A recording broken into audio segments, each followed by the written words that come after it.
നമസ്കാരം. ഇന്ന് ഞാൻ നിങ്ങളോട് സംസാരിക്കുവാൻ ആഗ്രഹിക്കുന്നത് ശരിയായ ദർശനം, ശൂന്യതയുടെ അനുഭവം. ശരിയായ ദർശനം, ശൂന്യതയുടെ അനുഭവം. ശൂന്യതയെ ദർശിക്കുമ്പോഴാണ് യഥാർത്ഥ അനുഭവങ്ങൾ ഉണ്ടാകുന്നത്.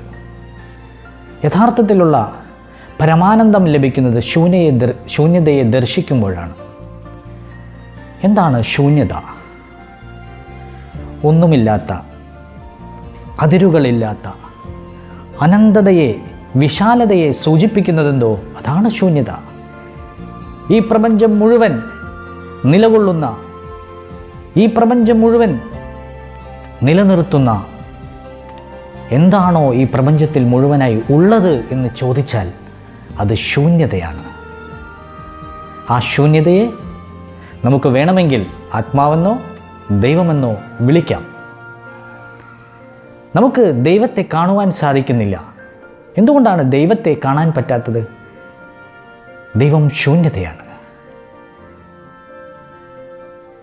ദൈവം ഒരു വസ്തുവായിരുന്നെങ്കിൽ, ഒരു പുറം ഭാഗമായിരുന്നെങ്കിൽ നമുക്ക് ദൈവത്തെ ദർശിക്കാമായിരുന്നു. ദൈവം ആന്തരികതയാണ്.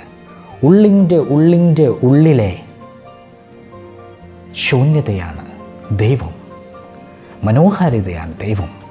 സമ്പൂർണതയാണ് ദൈവം. ആദ്യം നമ്മൾ മനസ്സിലാക്കേണ്ടത് നമ്മൾ എന്താണെന്നാണ്. നമ്മൾ ധരിച്ചു വെച്ചിരിക്കുന്നത് നമ്മളൊരു ശരീരമാണ്. കുറച്ചും കൂടി ഉള്ളിലേക്ക് പോയാൽ നമ്മളൊരു മനസ്സാണ്, നമ്മളൊരു ബുദ്ധിയാണ്, നമ്മളൊരു അഹങ്കാരമാണ്, നമ്മളൊരു വ്യക്തിയാണ്. പക്ഷേ ഇതൊന്നുമല്ല നമ്മൾ. ഇതൊക്കെ നമ്മുടെ പുറം ഭാഗത്തുള്ള അതിൻ്റെ അടുക്കുകളിൽപ്പെട്ടതാണ്. എന്നാൽ ഏതൊരു കാരണം കൊണ്ടാണോ നമ്മൾ നിലനിൽക്കുന്നത്, എന്ത് ഉള്ളത് കൊണ്ടാണ് നമ്മൾ നിലനിൽക്കുന്നത്, അത് ശൂന്യതയാണ്. പരമമായതെന്തോ അത് ശൂന്യത എന്ന് വിളിക്കപ്പെടുന്നു. നമ്മളിപ്പോൾ കാണുന്നതെല്ലാം പുറംമൂടികളാണ്. പുറമെയാണ് ഞാൻ. നമ്മളൊക്കെ കാണുന്നത് പുറത്താണ്, എല്ലാം പുറത്താണ്. നമ്മൾ ഉദാഹരണമായി പറയുകയാണെങ്കിൽ ഒരുപാട് കാര്യങ്ങളുണ്ട്. കുടിലും കൊട്ടാരവും. കുടിലിനെയും കൊട്ടാരത്തിനെയും വേർതിരിക്കുന്നത് എന്താണ്? അതിൻ്റെ പുറം ചുവരുകളാണ്. ഈ പുറം ചുവരുകളാണ് കുടിലിനെ കുടിലാക്കുന്നതും കൊട്ടാരത്തെ കൊട്ടാരമാക്കുന്നതും. മനോഹരമായ പുറം ചുവരുകൾ കൊണ്ട് നിർമ്മിതമായ ഒരു കെട്ടിടത്തെ, ഒരു വലിയ കെട്ടിടത്തെയാണ് നമ്മൾ കൊട്ടാരമെന്ന് വിളിക്കുന്നത്. അത്രയ്ക്കും വിലപിടിപ്പില്ലാത്ത ചെറിയ ഒരു ചുവരുകൾ കൊണ്ട് കെട്ടിപ്പടുത്തതിനെയാണ് കുടിലെന്ന് നമ്മൾ വിളിക്കുന്നത്.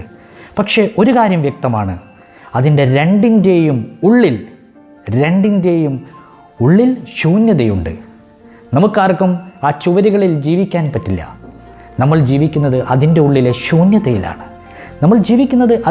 ശൂന്യതയിലാണ്.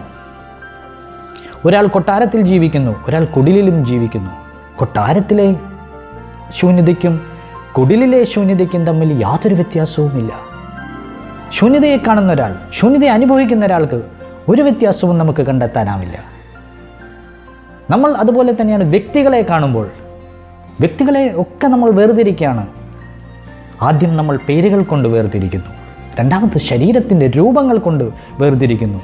മൂന്നാമത്തേത് നമ്മൾ അയാൾ ചെറുപ്പമാണ്, ഇയാൾ വൃദ്ധനാണ്, ഇയാൾ രോഗിയാണ്, ഇയാൾ ആരോഗ്യമുള്ളവനാണ്, ഇയാൾ പണക്കാരനാണ്, ഇയാൾ പണമില്ലാത്തവനാണ്, ദരിദ്രനാണ്, ഇയാൾ പ്രശസ്തനാണ്, അയാൾ പ്രശസ്തനല്ല.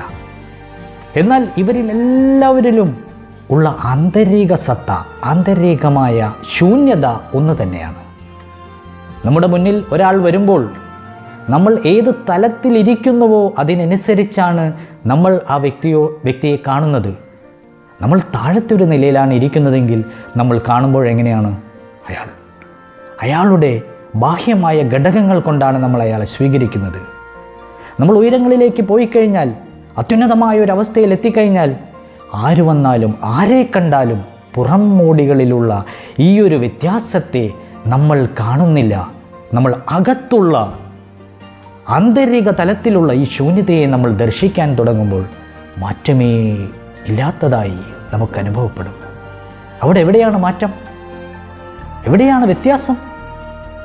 ഒരു സ്വർണ്ണപാത്രത്തിലോ ഒരു വെള്ളിപ്പാത്രത്തിലോ ഒരു അലുമിനിയ പാത്രത്തിലോ ഒരു മൺപാത്രത്തിലോ വെള്ളമെടുക്കൂ. സ്വർണ്ണപാത്രത്തെ മൂല്യമാക്കുന്നത് അതിൻ്റെ സ്വർണ്ണ കവചം, അതിൻ്റെ പുറംമൂടി കൊണ്ടാണ്. മൺപാത്രത്തെ അതിൻ്റെ മൂല്യം കുറയ്ക്കുന്നത് അതിന് ചുറ്റും മണ്ണാണ്. അതിൻ്റെ ഉള്ളിലൊക്കെയുള്ള ശൂന്യതയെല്ലാം ഒരുപോലെയാണ്. ഒരു വ്യത്യാസവുമില്ല.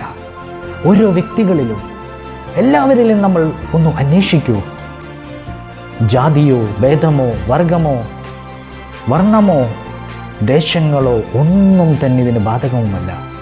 നമ്മൾ വരുമ്പോൾ ചോദിക്കില്ല, നീ ആരാണ്, നീ എന്താണ്, നീ എവിടെ നിന്ന് വരുന്നു എന്ന് ചോദിക്കാൻ നമുക്ക് പിന്നെ ആവില്ല. നമുക്ക് ഉള്ളിലെ ദർശനത്തിലേക്ക്, ഈ ഉള്ളിലുള്ള ആന്തരികമായ ശൂന്യമായ സ്ഥലത്തെ അനുഭവിച്ചൊരാൾക്ക് എല്ലാം നമുക്കങ്ങനെ കാണുവാൻ സാധിക്കും. നമ്മൾ അതുകൊണ്ട് തന്നെ അന്തർഭാഗത്തേക്ക്, ആന്തരിക തലത്തിലേക്ക്, അന്തർദർശനത്തിലേക്ക് പോകുവാനായി ആദ്യം നമ്മൾ ആവേണ്ടത് നമ്മൾ എന്താണോ അതിലേക്ക് പോവുക എന്നുള്ളതാണ്. നമ്മുടെ പുറം അവസ്ഥകളിൽ നിന്ന് മാറി കുറച്ചും കൂടി ഉള്ളിലേക്ക് പോയാൽ മനസ്സിൻ്റെ ഒരു അവസ്ഥയുണ്ട്. കുറച്ചും കൂടി നമ്മൾ ഉള്ളിലേക്ക് പോയാൽ നമുക്ക് മനസ്സിലാകും, മനസ്സിൻ്റെ തലങ്ങൾക്കപ്പുറത്ത് ശാന്തിയുടെ തീരങ്ങളിൽ, ശാന്തിയുടെ അവസ്ഥകളിൽ നമ്മളുടെ ഇന്ദ്രിയങ്ങളെല്ലാം നിശ്ചലമായൊരവസ്ഥയിൽ ഏതൊന്ന് പ്രകാശിക്കുന്നുവോ അതാണ് ശൂന്യത, അതാണ് ആത്മാവ്, അതാണ് ദൈവം. ശൂന്യതയുടെ മനോഹാരിതയാണ് ഈ പ്രപഞ്ചം മുഴുവൻ ജീവജാലങ്ങളിലും എല്ലാം അന്തർലീനമായിരിക്കുന്ന ശൂന്യതയെ നമ്മൾ അനുഭവിക്കുമ്പോൾ നമുക്ക് പരിപൂർണതയെ, പരമാനന്ദത്തെ നമ്മൾ അനുഭവിക്കുന്നു എന്നുള്ളത് നമ്മൾ അറിയേണ്ടതാണ്. നമ്മൾ അന്തർഭാഗത്തേക്ക് നോക്കുന്നില്ല, നമ്മൾ നോക്കുന്നതെല്ലാം പുറത്തേക്കാണ്.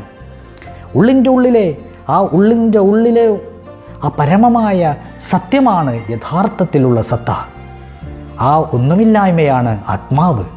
അതിനെ തന്നെയാണ് നമ്മൾ ഈശ്വരനെന്നും അല്ലാഹുവെന്നും കർത്താവെന്നും യഹോവയെന്നും പല ഭാഷകളിൽ, പല രാജ്യത്തുള്ളവർ പല പേരുകളിൽ അതിനെ വിളിക്കുന്നു. ആ സത്യത്തിന് ഒരു വ്യത്യാസവുമില്ല. നമ്മളിത് ഉൾക്കൊണ്ട് കഴിഞ്ഞാൽ, നമ്മുടെ ജീവിതത്തിൽ ഇത് നമ്മൾ അനുഭവത്തിലേക്ക് കൊണ്ടുവന്നാൽ നമുക്ക് പിന്നെ എല്ലാവരെയും ഒരേ കണ്ണുകളോടെ ഒരേപോലെ കാണുവാനായി സാധിക്കും. നമ്മൾ കൃഷ്ണനെ